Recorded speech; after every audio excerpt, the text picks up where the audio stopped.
Hello and welcome to Talking Hearthstone, the podcast where, we talk about Hearthstone. I am Tito Santana. This is episode 15. Might be getting a little bit of a walk to work experience today. We have contractors outside doing some sanding and some power washing and a couple other things, prepping to do some repainting of some portions like my porch. So might cause some dog barking. It might be some noise or banging. Might be even some, I don't know, just ambient noise. So, we're getting our array on today. I don't think there've been any leaf blowers, but you never know. So we'll see how it goes. So today's the 12th of September. Yesterday was the 11th, and I finally hit Legend last night. I came in around 3,070-ish, somewhere around there. I got there with the big Spell Mage. We're going to be talking about that deck today. I struggled for a lot this month. Well, it felt like I struggled. I'm looking at my stats now, and I was 153 and 164, and that includes a few games at Legend. Really, if I'm looking at my breaking down the stats, I didn't do so badly. Most of my losses, I was 30 and 47 with Hunter, but a lot of that was playing around with a Rye Cleaver Hunter list that I got from World 8. So, but it just felt like a struggle. Like I had a couple days where I couldn't climb. I wasn't losing, winning. I just was stagnant. And when everybody's expectations are different for themselves, right? And like, don't ever feel like you have to compare yourself to other people. Just you compare yourself to yourself. But I've been playing really well over the last few months.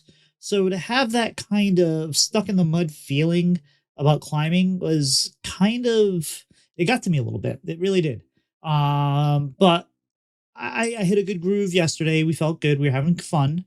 And that's the most important part, right? Because games are supposed to be fun. And if you're playing well and having fun at the same time, that's really what it's all about, right? So I don't know what I'm going to play now. Like, I'm definitely going to keep playing some of the big Spell Mage, and we'll talk about this deck in a little bit. But I also want to branch out and do some other things. And we'll figure that out. If you have suggestions, please let me know. You can usually find me on stream or on Twitter. Yeah, there's some interesting decks out there. I know Pizza made it with I think Reno Hunter maybe.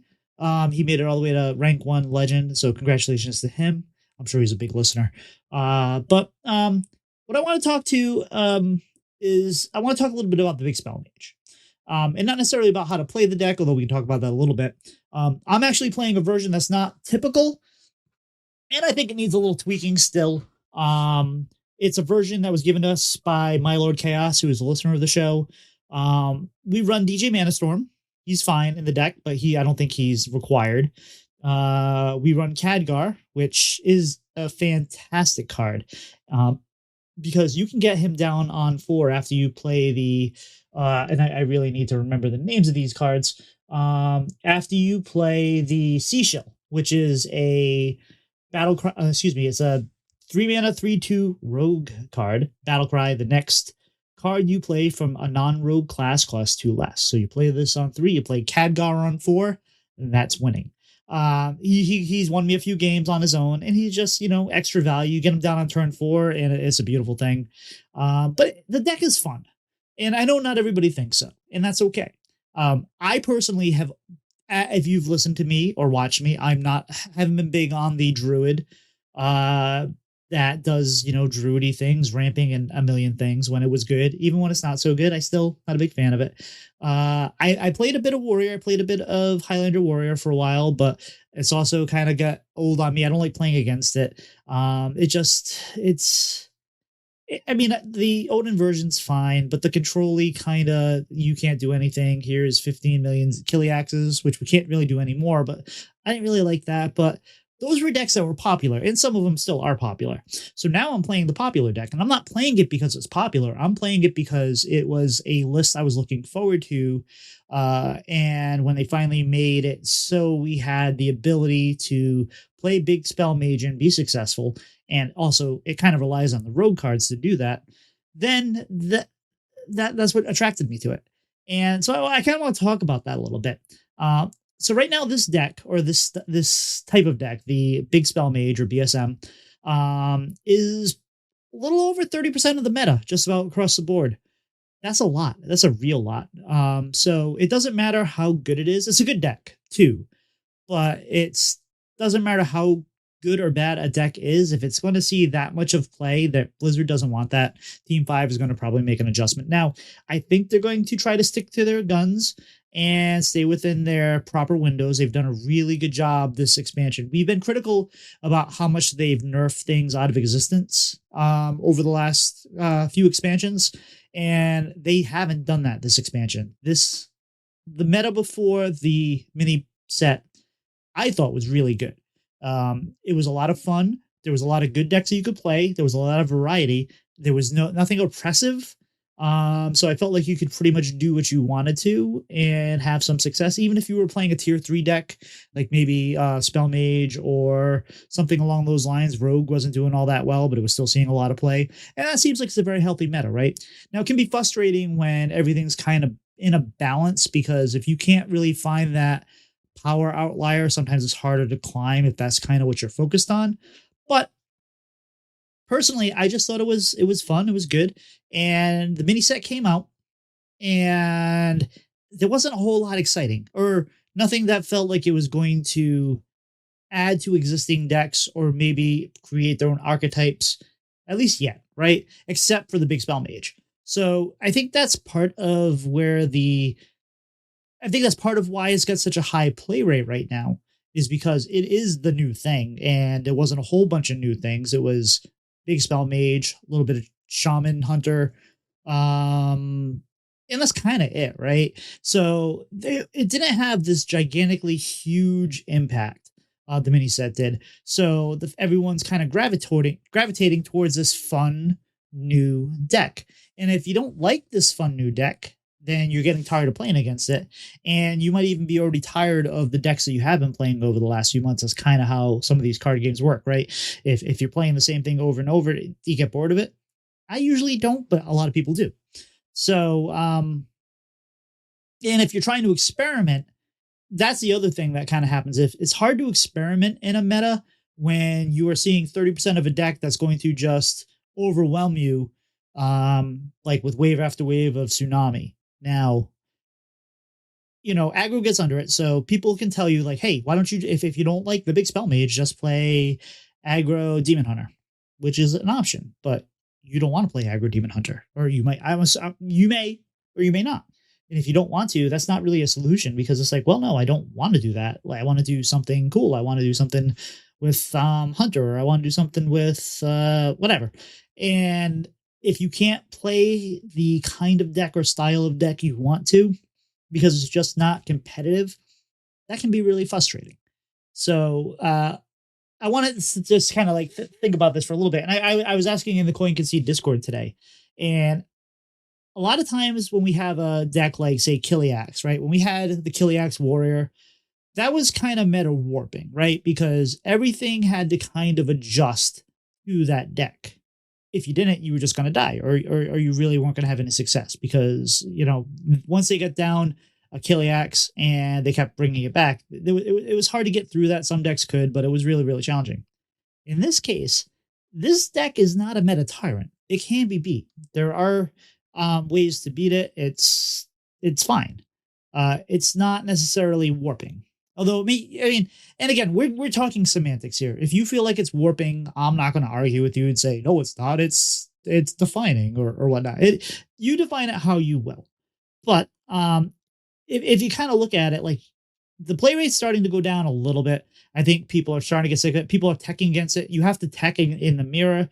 Like, if they play their King Tide on turn 4, and you are not able to cast a spell because you only have 4 mana, you can Cult Neophyte, and then they can't play their 5 mana card. So the mirror gets interesting, and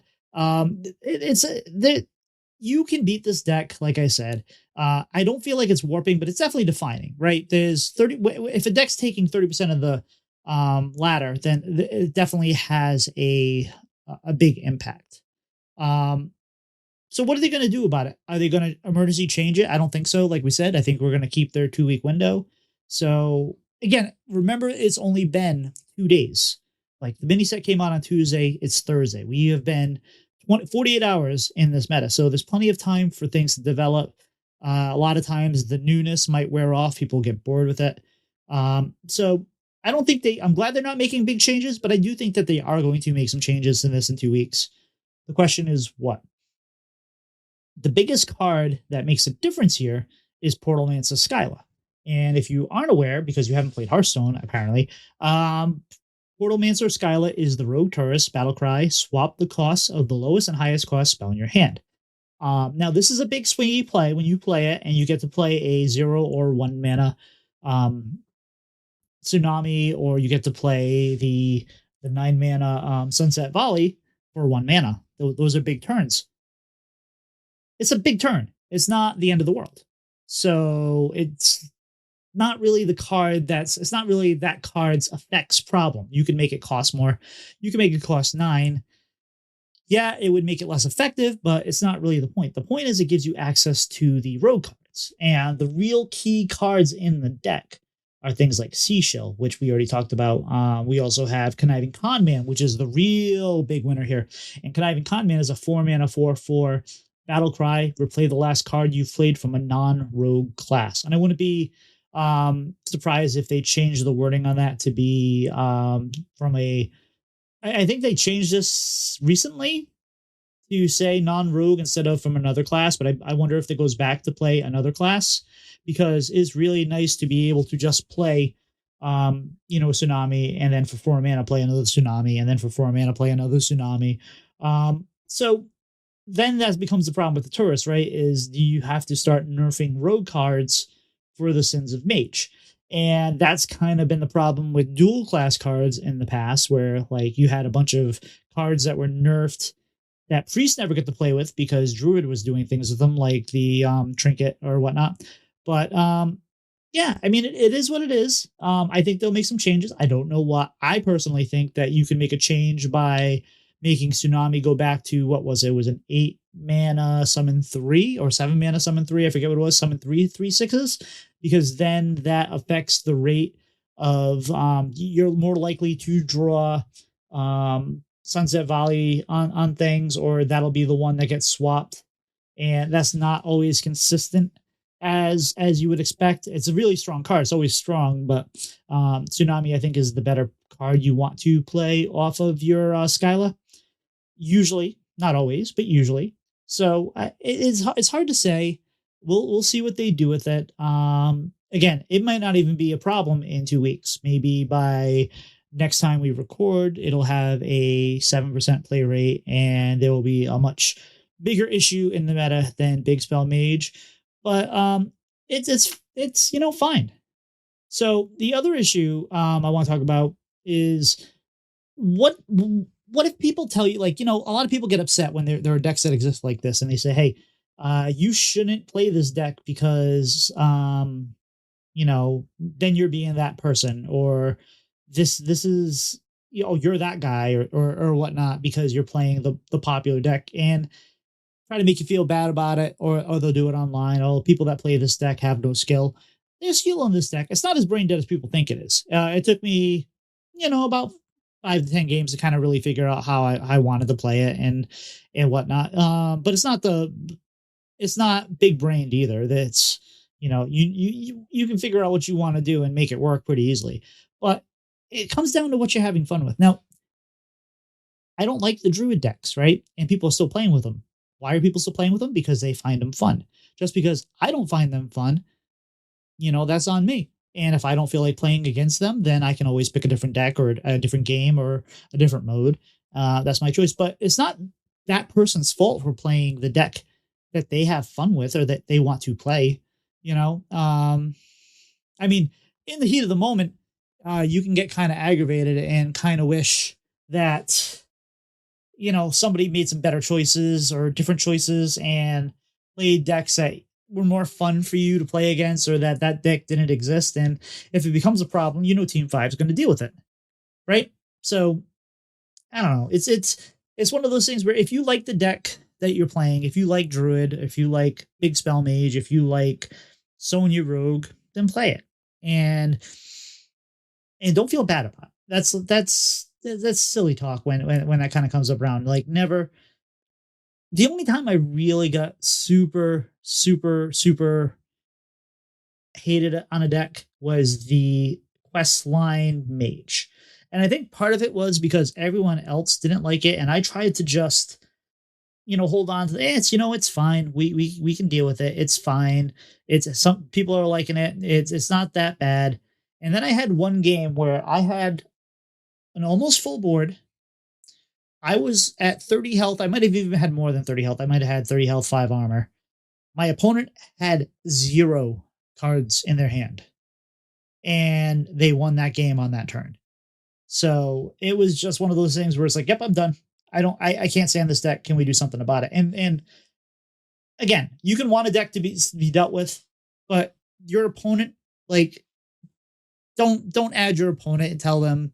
I don't think anyone that listens to me would do that, but your opponent is well within their rights to enjoy a deck and have fun with the deck and just play it, because that's what we're here for. So, just go with it. And also just remember right now, it's only 2 days after the mini set launch, right? So hopefully people can start innovating. I know, like I said, Pizza got to rank 1 with a new deck, Hunter, Highlander Hunter. So I'm interested. I might even try that out tonight. But yeah, never feel bad. You can also farm it. If again, if you don't want to play Pirate DH, I don't blame you.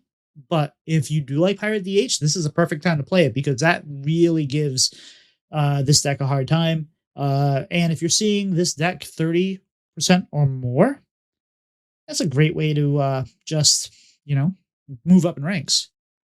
And I'd like to know, so I've been talking, obviously I talk a lot about where I am right now, because that's my job in here. I am explaining to you where I am, how I'm doing, what I'm thinking. That's why I'm sitting here talking. I'm trying to, if this sounds a little rambly, I apologize. I'm trying to go with less actual notes and more kind of bullet points, so that way maybe we can have a little bit more of a free flowing conversation that doesn't feel as scripted. It's easier when we do bread and butter, I have a general script, right? I write out the interview. I write out talking points for the main topic, which whatever it might be, where it gives me questions that hopefully lead the conversation, but that doesn't necessarily mean we stay on that. So I try to ask questions in the moment where, oh, wait, we're talking about this, and then this other thing came up, so let's talk about that because that's interesting, and go in that direction. But then we also have the groundedness of what our guests can expect the questions to be asked, right? So it's like, hey, if we're talking about Big Spell Mage, I can say, well, what do you think about how Surflopod interacts with this? Do you think it makes, is it too strong? Do you think they need, whatever it might be? But here I'm not bouncing off anybody, right? I'm bouncing off myself. So it's hard to necessarily, I don't want to just sit here and read things that I do, but I also want to have enough of a direction where I can chit chat about whatever we're talking about, and not lose the thread and not kind of go back to the things that I've already gone to. So as I'm kind of making this shift, hopefully it's at least entertaining. And let me know if there's things you like or don't like. If you want me to bring back, I'm still going to do playthroughs, or I'm still going to do games here and there. I'm just not going to do it every week, especially if it feels like it's a week where I'm not going to have a ton of time to find a good game, edit it, then cast over it and go through all. And that takes it's more work than you would think. And I really had a hard time. I didn't really want to do the live thing anymore, because it just felt like, I don't know, it just didn't feel like it worked as well as if I did the replay, and then watch the replay. So I'm going to figure out how I want to do that. We'll do it maybe like once a month or something like that. Or if there's a really good deck or a really good game I want to talk about, we'll highlight that. But for the most part, I think if we keep this shorter, and say like a nice quick 20 minutes or so, and chit chat and keep it simple, I think that'll be fine, right? You don't want to hear me talk for too long. And if you do, you can find my stream. I talk for about 3 hours every night. So, we can work with that. But yeah, if you're playing anything new, if you have a new deck that you want me to try, let me know. I'll take a look at it for sure. And if you want some thoughts on Big Spell Mage, if you haven't played it yet, play it. If you don't have to go out of your way to craft the cards, or if you have the dust for it or whatever, play it. It's a fun deck. And even if you don't like it, if you have the cards, play it. Not for a lot, play for a few games, and that'll at least let you understand, like, hey, why people like playing it, and maybe you'll be able to figure out how to beat it a little better or whatnot. So, always at least try the decks that you don't like if you can stomach it. Anyway, I enjoy doing it. I don't like playing them for a lot, but I at least like when I sometimes when I feel like a deck's unbeatable, I'll play it and then I get my butt kicked and I'm like, oh, wait, it is beatable. And then I figure out, oh, that's what I got to do. Okay. And it really, really helps. But I really want to branch out and play more decks. I do plan on playing more Paladin. There's some people are like, why are you not playing Paladin? It's your thing. And I know, but um, especially him buff Paladin, although I really want more pure Paladin. I hope we bring back pure Paladin at some point. But I'm going to try to play a lot more decks over the next few weeks, so we'll have more to talk about. But um, yeah, we'll keep this nice, short, and sweet today. And if you can't deal with the fact, if you really hate the mage, take a break. Go ahead, take a day or two, play a different mode, play some different games. Hades 2 is awesome. Squelch is doing a playthrough month. They've changed their format now to be new games. They're doing Life is Strange, which is a game I've actually played all the way through, and that's very rare. And that was a really fun game. Just but take a couple days, and I bet you already today the play rate seems to be going down. People are saying they're seeing a lot less of it. So I'll be interested to see what the stats are in a couple days. But you can follow me on Twitch and Twitter and TikTok and YouTube at Tito Santana HS. If there's somewhere I am not and you want me to be there, let me know. I will try to make sure I am there.